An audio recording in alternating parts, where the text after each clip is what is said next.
je 3 kříže z bílého kamení, někdo do písku poskládal.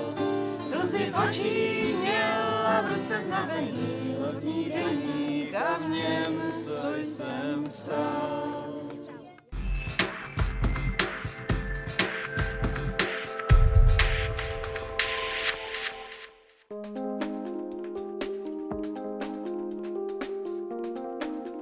Dobrý den, vítám vás na letním hemofilickém táboře, který pořádá Český svaz hemofilíků od roku 1990. Tento tábor je určený pro děti s hemofilií a von Willebrandovou chorobou a rovněž se ho účastní i jejich sourozenci. Tábor máme rozdělený na dopolední a odpolední program. Ten dopolední obsahuje profilaxe, skupinovou a individuální fyzioterapii a vedoucí tábora si pro děti ve volné chvíli připravují i dopolední činnosti, jakož jsou výtvarné dílny, různé sportovní aktivity, bazén a podobně. Po odpoledním klidu následuje krátká protahovací rehabilitace, po ní následně se s dětmi odebíráme většinou do lesa na etapovou hru, která je součástí celotáborové hry celého našeho pobytu. Večerní program upřizpůsobujeme dle počasí, a to buď různými edukačními přednáškami, a nebo s dětmi hrajeme různé hry na hřišti a podobně. Ten letošní tábor je zaměřen na olympiádu, tím, že každý den je představení určité disciplíny, kterou si pro ně připravují vedoucí, obeznámí je, čeho se týká tato disciplína, a následně večer probíhá slavnostní předání medailí zlaté, stříbrné, bronzové. Jak už Martin říkal, tak o děti se tady nestarají pouze vedoucí, ale i tým zdravotníků. Většinou jsou to 2 lékaři, 1 sestřička a několik rehabilitačních sester. Důvodem je to, že jsou zde právě i děti s poruchami krevního srážení. Během dopoledne si ty, které to potřebují, aplikují své léky ve formě nitrožilních injekcí. Zde je obrovská příležitost, ta obrovská výhoda tohoto tábora, že se děti pod dohledem zkušených zdravotníků naučí lék aplikovat, podávat si sami. Takže není výjimkou, že 6-7leté dítě je schopné si svůj lék do žíly podat samo. Rehabilitační sestřičky každý den pravidelně se všemi cvičí a zdravotní sestra spolu s lékaři dohlédne i na případné další zdravotní potíže, které by děti mohly mít. Konec konců, pojďte se s námi na jeden takový táborový den podívat.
Já jsem Vašek, dneska mám profilaxi, takže nejdřív si vydezinfikuju ruce. Dám si jehlu, polštářky, vlastně lék, 8. faktor. Přicvaknu na to připouštěč, vezmu si stříkačku, v který už je přitvraný roztok. Závitově namontuju. Smíchám. Než se mi to namíchá, tak si zatím připravím dezinfekční polštářek. A ještě suchý polštářek, abych si mohl po aplikaci zastavit krvácení. Počkám. Tak už je to rozpuštěný, tak už to vrátím zpátky do stříkačky. Už toho.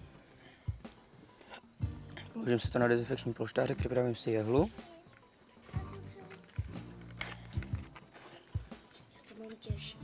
Vezmu si fízák. Fízák potřebuji na propláchnutí hadičky.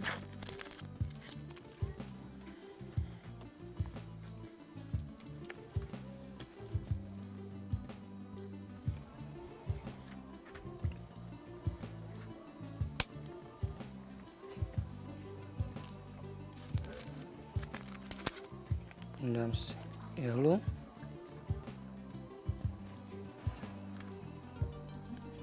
Přidělám na ní fízák, abych si propláchl hadičku.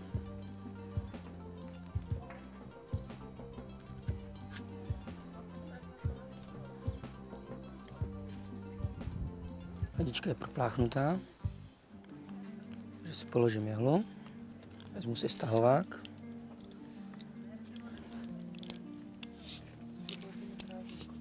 Zatím jenom lehce stáhnu, vezmu si dezinfekční polštářek. Očistím žílu, kam si budu píchat. Kůži. Takže už si vezmu jehlu. Stáhnu.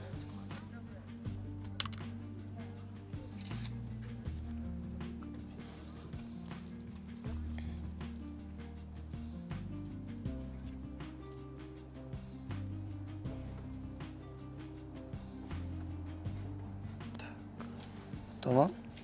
Povolím. Zkusím, jestli jsem správně v žíle. Ano. Přendám fízák. Dám si tam ušlák. Můžu aplikovat.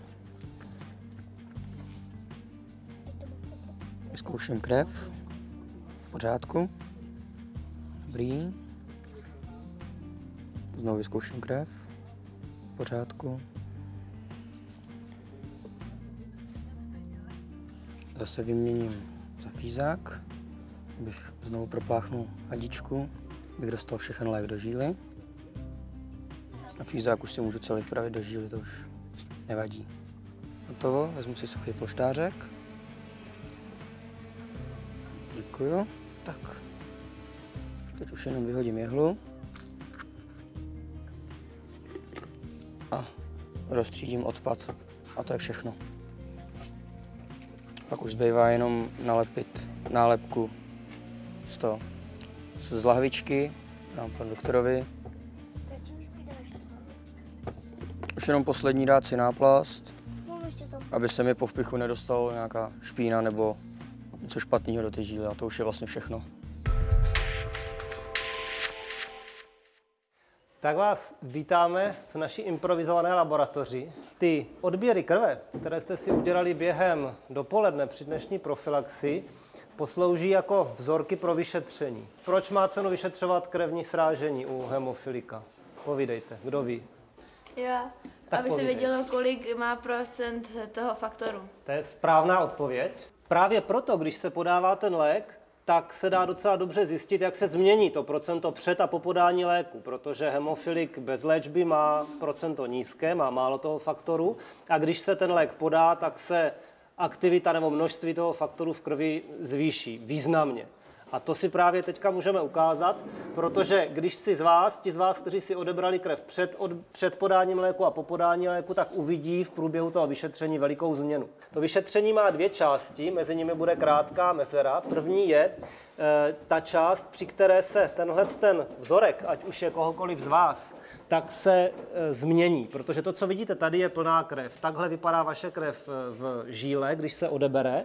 A my na vyšetření v tom přístroji potřebujeme, aby se od sebe oddělily červené krvinky, které žádný faktor neobsahují, a plazma, která je vlastně tím v krvi, co odpovídá za krevní srážení. V plazmě jsou jednotlivé faktory krevního srážení, mimo jiné i ty, které chybí některým z vás, například faktor 8 nebo faktor 9. Abychom od sebe oddělili krevní buňky a plazmu, tak potřebujeme tady ten přístroj, tomu se říká centrifuga.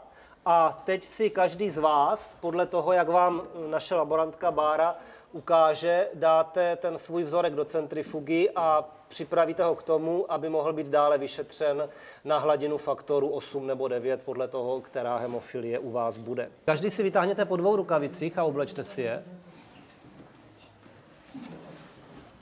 Tak a teďka, tak jak vám to Bára ukáže, vytáhnete oba 2 vzorky, jeden odebraný před, jeden po podání léku, vložíte je do té centrifugy. Teďka půjde Lukáš.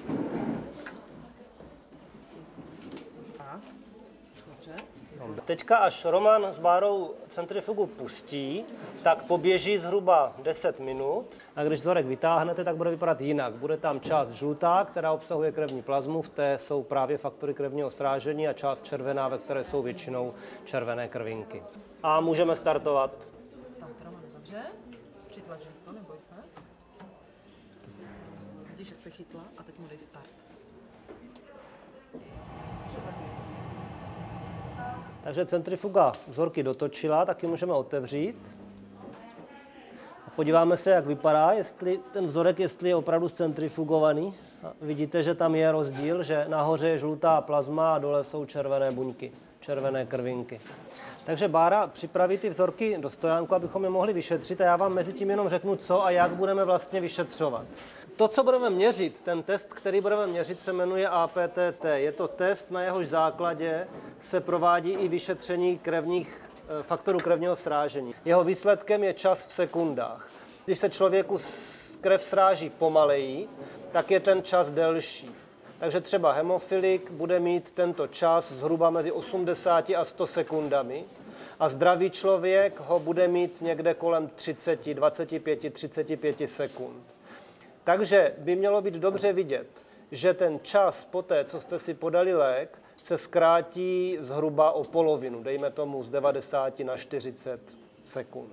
Ten přístroj, který tady vidíte, je poloautomatický koagulometr, je to mechanický koagulometr a vzorek, který se odebral a byl zcentrifugován, obsahuje protisrážlivé činidlo. To znamená, že se ta krev, jak jste si koneckonců mohli všimnout, po odběru nesrazila. Když se vzorek chce vyšetřit, tak se napřed oddělí plazma od těch krvinek, to už jsme právě provedli, koneckonců to je tady dobře vidět.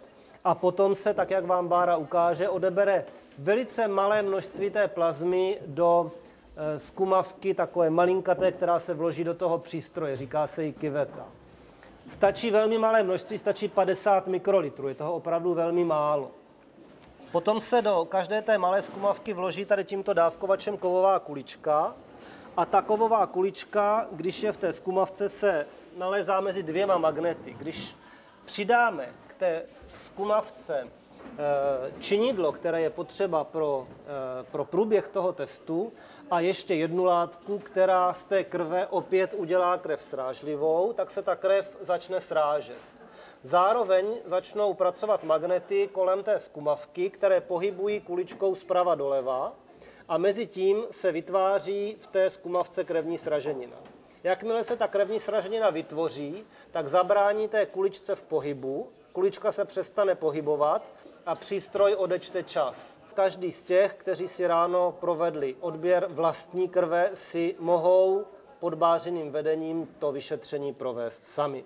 Takže Bára si teď vezme kyvetu a vloží ji do přístroje. Všechno se dělá dvojmo, to znamená proto vlastně na jedno vyšetření jsou 4 ty malé zkumavky, protože 2 jsou pro vzorek před odběrem a 2 jsou po vzorek po podání léku. A v každé je jedna kulička, kterou potom magnety uvedou v pohyb. Je potřeba odebrat pipetou, to je to, co má Bára v pravé ruce, malé množství plazmy, v tomto případě kolem 50 ale přesně 50 mikrolitrů. Do každé zkumavky, to znamená v prvních 2 jsou zase vzorky před podáním léku. A do druhých 2 zkumavek Bára odebere 50 mikrolitrů plazmy z vzorku, který byl odebraný po podání léku. Tak a teď se k tomu vzorku přidá činidlo, které umožní průběh celé té reakce. Dává se ho také malinko, také 50 mikrolitrů. To znamená, z jednoho z 1 ml krve, ve kterém bude asi půl mililitru plazmy, se dá udělat mnoho takových vyšetření. V tom přístroji je teplota 37 stupňů, což je teplota lidského těla, která je nezbytná k tomu, aby správně proběhla ta reakce krevního srážení. Vzorek se takhle inkubuje po dobu 2 minut. Tak inkubace proběhla a teď dáme vzorek do poslední pozice, v níž se přidá ke vzorku reagens, které celou reakci spustí a začne přístroj počítat čas. Jeden vzorek, druhý vzorek, třetí vzorek, čtvrtý vzorek a reakce běží a na displeji je vidět, jak se v které z těch zkumavek pohybuje kulička. Krevní srážení by mělo proběhnout daleko dříve v tom vzorku, který byl odebrán po podání léku, než v tom vzorku, který byl odebrán před jeho podáním. Takže výsledek máme, teď se objeví na tom papíru, který leze z tiskárny přístroje a jestli se nepletu, tak před podáním léku to bylo 90 sekund a po podání 43. To znamená, ten lék opravdu funguje a díky němu se čas srážení krve zkrátil o polovinu. Jinými slovy, zvýšila se hladina faktorů dostatečně k tomu, aby bylo krevní srážení v podstatě téměř v normálních hodnotách. Tak kluci, a teďka si to můžete vyzkoušet sami a Bára vám v tom pomůže.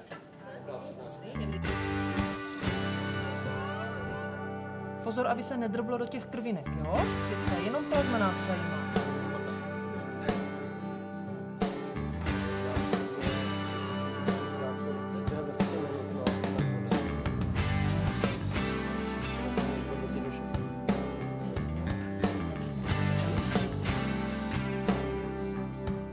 Já jsem přijela po druhý kvůli tomu, že tady mám hodně kamarádů a že vždycky na konci dostávám takové ceny. Já si píchat nemusím pravidelně, hlavně jsem přijel jako poznat pár lidí, žít si prostě prázdniny. Nejvíce mi líbí teďkon zrovna ta olympiáda. No já jsem tady po 6., protože můj brácha je hemofilik a hodně nás se tu baví. Ti vedoucí jsou hodně. Přijel jsem tady po druhý, protože mě tady baví etapovka a něco tady vyrábět. Jsem už tady po 4. a hlavně kvůli tomu, že jsou tady kámoši hemofilici. Tak já jsem tady už po 4. hlavně kvůli tomu, že jsem se tady seznámila se spoustou super lidí, který jindy vidět nemůžu a právě proto se za nimi pořád vracím. Pokud získáte ten růžový balónek, tak máte o 1 bod navíc.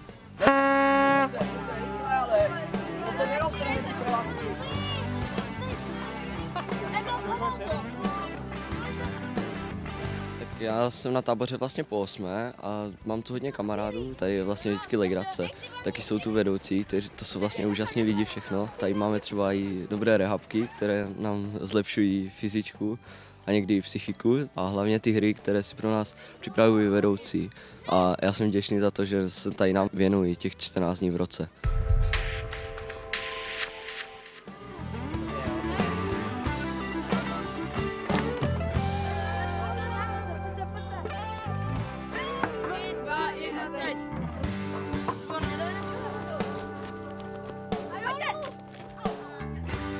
Na 3.